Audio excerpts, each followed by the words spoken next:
Hai guys, di video kali ini gua kembali akan mereview episode terbaru drama Korea Snowdrop. Yap, minggu ini sudah masuk episode ke-10 dan ke-11 dan tentu saja semakin seru, apalagi di episode 11 akhirnya scene yang kita semua tunggu-tunggu terjadi. Apalagi kalau bukan scene wing-wing, nanti akan gua bahas di akhir, oke? Tapi sebelum gue mulai reviewnya, gue ingetin lagi ke kalian bahwa review gue itu bersambung tiap episodenya. Kalau kalian belum nonton review episode sebelumnya, kemungkinan kalian akan susah mengerti review episode ini. Jadi gue sarankan untuk tonton dulu review episode sebelumnya kalau kalian belum nonton, oke? So, langsung aja kita masuk ke reviewnya guys. Jujur buat gue pribadi, episode ke-10 dan ke-11 ini adalah dua episode favorit gue dari seluruh episode drama Snowdrop yang sudah tayang gitu. Karena apa? Karena di episode ini lebih di-highlight perangnya secara psikologis, nggak lagi secara fisik. Kalau di episode-episode sebelumnya kan lebih banyak tembak-tembakan, lebih banyak ancem langsung gitu. Di sini mah lebih banyak apa? Hasutan, lebih banyak adu ide, adu cara berpikir, adu pengaruh, saling mempengaruhi pikiran satu sama lain karakternya gitu. Dan itu buat gua seru banget. Ada beberapa adegan yang bahkan bikin gua sampai merinding dan juga mengeluarkan air mata gitu. Ada yang sedihnya sedih banget menurut gua, ada yang kerennya keren banget kelewatan gitu. So, langsung aja kita masuk ke adegan-adegan dan karakter-karakter kerennya dulu ya guys. Buat gua di episode ke-10 dan ke-11 ini, karakter yang paling keren itu adalah karakter Dr. Kang yang diperankan oleh Yuina. Yap, di sini akhirnya terlihat sehebat apa seorang Dr. Kang. Dia benar-benar terlihat sebagai mata-mata terlatih yang begitu manipulatif guys. Setiap perkataan yang muncul dari mulutnya itu bikin gua kayak amazing banget sama nih orang. Nih orang kalau ketemu sama gua di dunia nyata, jamin gua takut sama dia gitu. Omongannya itu benar-benar bisa bikin orang berubah pikiran gitu. Beberapa kali dia menunjukkan kehebatannya. Salah satunya saat dia beradu argumen sama Suho gitu, waktu Suho sudah mulai ragu sama kesetiaan negaranya gitu. Terus dia bilang, gua nih, kata si Dokter Kang ya, gua nih udah 17 tahun nyusup di Korsel, udah hampir masuk ke Gedung Biru atau udah hampir masuk ke istana presidennya lewat 6 Tail nih. Harusnya gua nih nggak boleh diutak-atik misi gua gitu, tapi gua malah disuruh nyelamatin elu. Gua disuruh datang ke sini buat ngeluarin elu Sungai Taedong 1 gitu. Itu tandanya negara kita tuh sesayang itu sama lu gitu. Kenapa lu mulai meragukan negara lu gitu.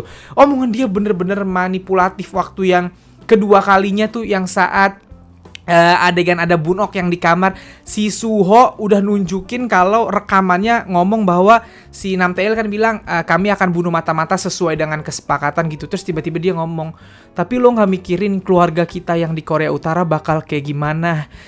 Terus gue yakin lu memikirkan adik lu gitu-gitu, kata gue. Anjir, merinding gue sama nih karakter, saking kuatnya cara pikir dia, bener-bener dia manipulatif. Untung Suho sekarang udah teguh iman gitu. Kalau nggak teguh iman balik lagi tuh dia memihak sama pihak Korea Utara gitu. Padahal jelas-jelas buktinya udah tampak nyata kalau Korea Utara yang ngebuang mereka para agen. Dan buat gue, apa yang ditampilkan Yuina sebagai Dr. Kang di sini sangat amat mantep banget lah, karismatik, keren banget gitu. Top buat karakter Dr. Kang. Gue juga penasaran kedepannya Dr. Kang ini beneran sudah mulai berubah pikiran atau enggak. Kalau kita lihat di akhir episode 11 kan, saat dia ngajak boleh nggak gue minta kopi gitu, seolah-olah dia udah memihak sama Suho dan juga Black Tiger, tapi bisa jadi dia akan berkhianat lagi gitu. Tapi biasanya kalau terlihat mencurigakan seperti dia, ujung-ujungnya malah jadi baik gitu. Melihat dia punya utang budi sama Suho dan dia memang digambarkan sangat menyukai Suho gitu. Di episode sebelumnya kan udah dikasih tahu kalau dia jatuh cinta sama Suho gitu secara tidak langsung. Makanya gue pengen lihat ke depannya akan seperti apa. Sekali lagi gue salut banget sama karakter Dr. Kang, keren. Lalu selanjutnya karakter paling keren di episode 10 dan 11 ini adalah karakter Agenju. Ya, Agenju ini setelah beberapa episode cuman bisa marah-marah gak jelas doang, di sini akhirnya dia memperlihatkan pesonanya gitu. Mungkin banyak dari kalian kesel sama dia, tapi justru kalau kalian kesel sama dia, tandanya dia adalah karakter yang keren gitu. Karena sesuai dengan porsinya, dia memang jadi antagonis di sini dan dia sangat berhasil melakukannya gitu. Di sini Agenju memperlihatkan kalau dia adalah agen yang begitu setia sama Korea Utara. Yap, kita tahu Suho juga agen, si Ju ini juga agen gitu. Di saat Suho melihat fakta dan dia berpikir bahwa negara gua mengkhianati gua, agen Ju justru berpikir bahwa ya emang gua harus mati buat negara gua gitu. Waktu Suho bilang sama dia, misi kita ini udah gagal, harusnya kita nggak mati di sini. Terus kata dia, kita harusnya mati, kita harusnya bunuh diri aja gitu, harusnya meledakkan asrama ini gitu. Gue yang kayak, anjir keren banget. Waktu adegan si Yongro yang di jendela ngomong sama bapaknya, gila, waktu Yongro baru mau ngomong langsung ditembak, beneran ditembak sama dia. Untung si Suho nyelamatin Yongro, kalau enggak udah tewas di tempat itu Yongro gitu. Dan ini yang bikin gue suka banget sama Agenju. Ya sekali lagi gue juga kesel sama Agenju, tapi keselnya gue ke Agenju karena ya dia karakternya keren banget, sesuai dengan porsinya. Dia bener-bener diperlihatkan sebagai agen yang udah dicuci otaknya sama Korea Utara sampai akhirnya nggak peduli yang lain, yang penting dia buat negara. Gue rela mati buat negara gue, apapun omongan lu gue nggak peduli gitu. Gue tetap akan bela negara, mati-mati dah gue gitu. Itu yang bikin gue seneng banget sama dia gitu. Tapi sekali lagi, menurut gue drama ini kehalang rating loh. Sebenarnya kalau misalnya drama ini nggak tayang di TV Korea maybe, atau tayangnya di Netflix doang misalnya, bukan di Disney Plus, mungkin akan lebih eksplisit lagi. Jujur aja, Agen Ju ini udah keren nih antagonisnya, tapi masih terlalu baik gitu. Kayak misalnya tahu nggak kalian anaknya penjaga sekolah itu? Gue kalau jadi Agen Ju, minimal gue patahin tuh tangannya. Ini karakter kan nggak guna, ngeselin doang aja ada di situ gitu. Sedangkan si Agen Ju ini kan lawan dari Korea Selatan gitu, nggak apa-apa patahin aja gitu. Cuman karena mungkin ini drama terhalang rating ya, nggak boleh terlalu dewasa, akhirnya banyak sekali keputusan-keputusan Agen Ju yang nggak dilanjutin gara-gara demi supaya dramanya terlihat baik-baik saja gitu. Dia berapa kali udah marah, terus gara-gara dihalangin Suho atau dihalangin Yongro, dia berhenti gitu. Padahal kalau gua ngelihat antagonis di film mata-mata lain, mah pasti minimal udah patah tuh satu yang ngeselin kayak si anaknya penjaga sekolah. Tapi sekali lagi gua salut banget sama karakter Agen Ju ini. Gua pengen tahu kedepannya dia bisa memihak Suho atau enggak gitu. Kita semua tahu kalau Suho juga pengen si Agen Ju ini selamat dan bisa pulang ke keluarganya kan. Makanya gue pengen lihat titik apa yang nanti akan mengubah pendirian Agen Ju yang begitu setia sama negaranya. Selanjutnya karakter keren lagi di episode ke-10 dan 11 ini adalah karakter Bunok. Yap, karakter Bunok ini sama seperti Agen Ju. Gue yakin kalian semua kesel sama Bunok, tapi buat gue semua hal yang dilakukan Bunok ini make sense banget. Apalagi ngelihat semua kebodohan, keputusan bodoh yang dia ambil tuh make sense banget. Bunok ini bukan orang berpendidikan. Dia punya beban gede banget karena harus nolongin ayahnya. Dia nggak disayang orang tuanya berdasarkan omongan dia. Dan dia selalu dibully sama mahasiswa. Dia dikatain amplak. Kalau lu jadi Bunok, gue yakin lu pada juga sama kelakuan sama Bunok gini. Bunok ini bukan orang sekolah gitu. Makanya semua keputusan yang dia lakuin itu bodoh aja. Dia dimanipulasi sama Dokter Kang. Dibilang, lo mihak gue, nanti lo akan gue tolongin keluar dari sini, dapat duit dan lain-lain gitu. Dia langsung kayak, gitu, ya udah gua membelot deh gitu. Ini bukan karena dianya jahat, dianya bego gitu. Dan begonya Bunok ini dapet banget menurut gua. Jadi pengembangan karakter Bunok ini adalah salah satu yang paling gua sukain di episode 10 dan 11 ini. Apalagi waktu dia akhirnya dapat kekuasaan kan, waktu dia udah ganti baju terus dia udah megang pistol. Sebelum dia megang pistol, si Heryong kan masih ngebully dia.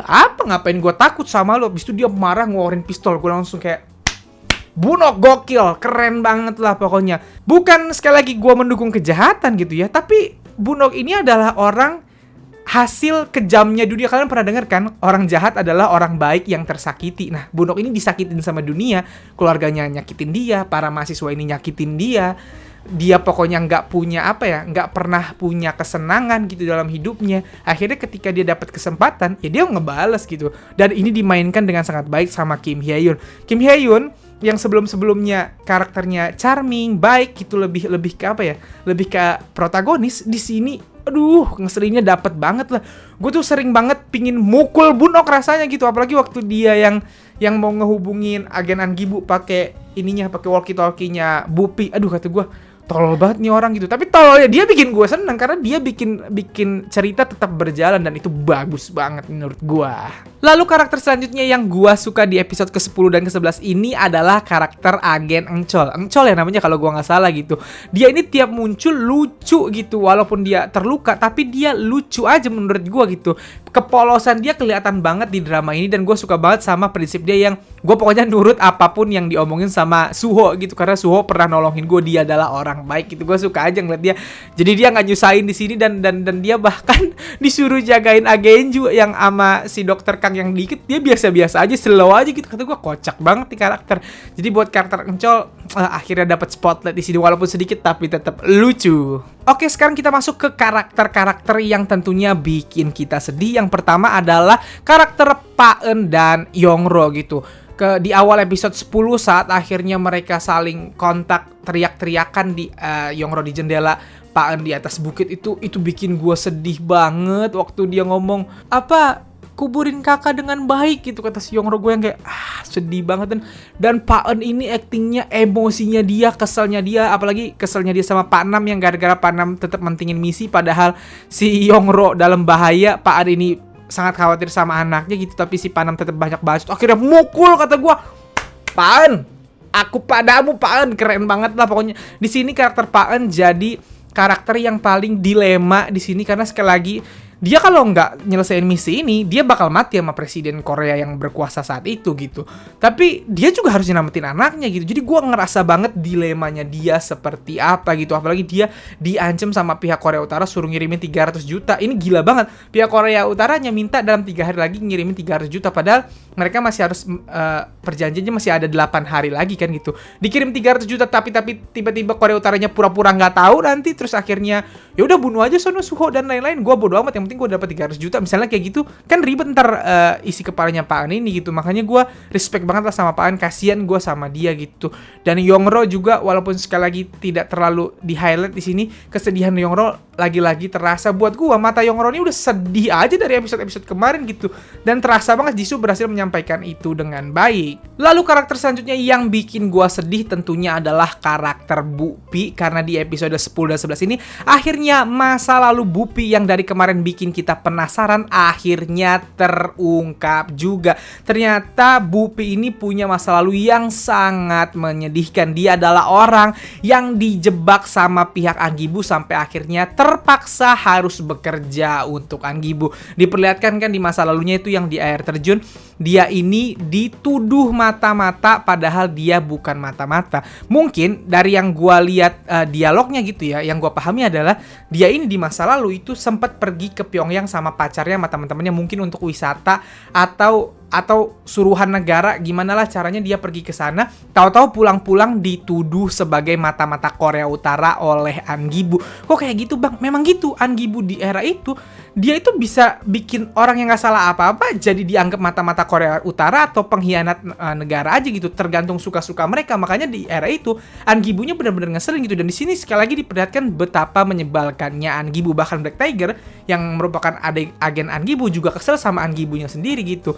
Nah, Bupi ini adalah salah satu korban Angibu. Mungkin saat itu ada semacam kontroversi apa yang melibatkan presidennya untuk nutupin isunya.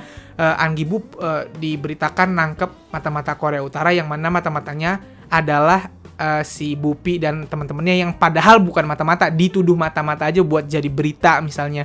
Atau misalnya mereka butuh pelaku atau butuh sesuatu untuk ditunjukkan ke presiden gitu, akhirnya nuduh Bupi dan teman-temannya sebagai mata-mata gitu. Dan Bupi ini terlihat sangat sedih dan dia bilang bahwa dia bukan mata-mata gitu. Tapi ya sekali lagi karena manipulasi dari Angibu akhirnya ya kalau dia ngebantah ya dia akan dianggap mata-mata gitu. Dan akhirnya dia bekerja untuk Angibu dan dia bekerja di asrama. Sepertinya di drama ini mau menunjukkan ke kita bahwa pemerintah Korea Selatan di era itu benar-benar mau mengontrol masyarakatnya, apalagi mahasiswanya gitu.